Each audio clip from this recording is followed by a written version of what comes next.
Hey everyone, I'm Julia. Let me take you through a day in my life as a chef here in New York City. I get up at 6 o'clock and I kick off my day with a light jog. I then eat breakfast and take a shower. If the weather is good, I bike to the restaurant where I work. I go straight to the kitchen and check that we have all the ingredients we need. Once the prep work starts, it's all hands on deck. I'm chopping, slicing, and marinating, getting everything ready for the busy day ahead.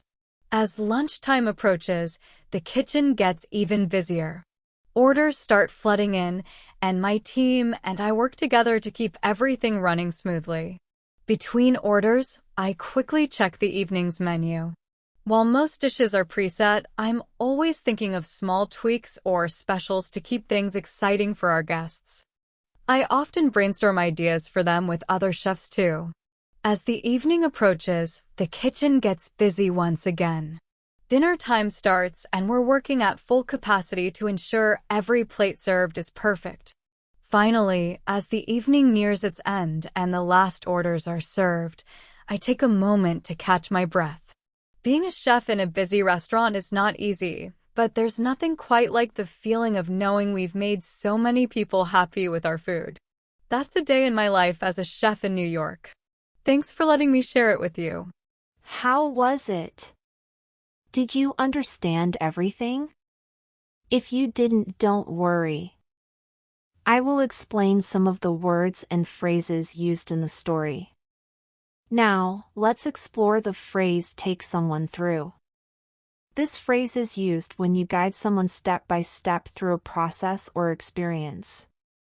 In Julia's story, she takes us through her day, meaning she describes each part of her day so we can understand what it's like. Another example is when a friend shows you how to make a cake. They are taking you through the baking process. Next up, kick off.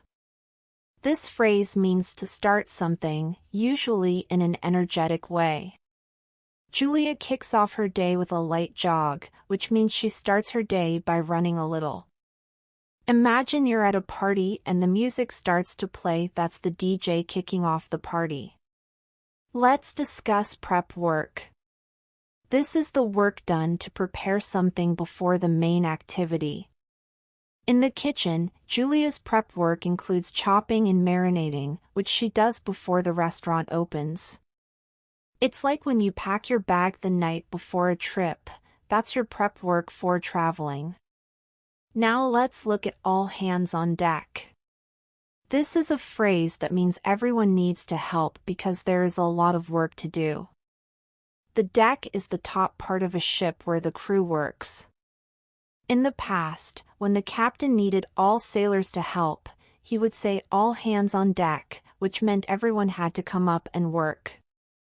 In Julia's story, when she says "all hands on deck," she means that every person in the kitchen needs to work together to make the food. It's like when your family gets together to clean the house quickly before friends come over. Now, the phrase "flood in." It's a way to describe many things arriving or happening all at once. Orders flood into Julia's kitchen, which means lots of orders come at the same time. If you're at school and all the students enter the classroom at once, you can say the students flood in. Let's talk about tweak. To tweak something means to make small adjustments. Julia tweaks the menu, meaning she adjusts the dishes to improve them. If you adjust the colors on your painting to make it look better, you are also tweaking it. Next is brainstorm. This means to think of ideas about something in a group. Julia and other chefs brainstorm menu ideas, which means they think of new ideas together. When you and your friends think of ideas for a school project, you're brainstorming. Now, let's talk about the phrase "at full capacity." This phrase means to work at the maximum level possible. In the story, Julia's kitchen is working at full capacity during dinner time, meaning they are working as much as they can. If you're studying as hard as possible for a test, you're studying at full capacity. Finally, catch one's breath. This means to take a short break after being very busy. In our story, Julia takes a moment to catch her breath after the busy dinner period at the restaurant. If you sit down to rest after moving heavy furniture, you are catching your breath. Now that you've learned and understand these words and phrases, let's listen to the story one more time without subtitles. Hey everyone, I'm Julia. Let me take you through a day in my life as a chef here in New York City. I get up at 6 o'clock and I kick off my day with a light jog. I then eat breakfast and take a shower. If the weather is good, I bike to the restaurant where I work.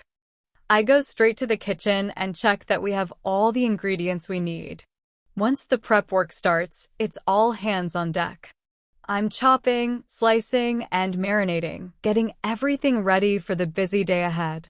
As lunchtime approaches, the kitchen gets even busier.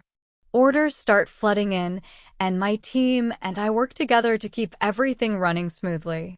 Between orders, I quickly check the evening's menu.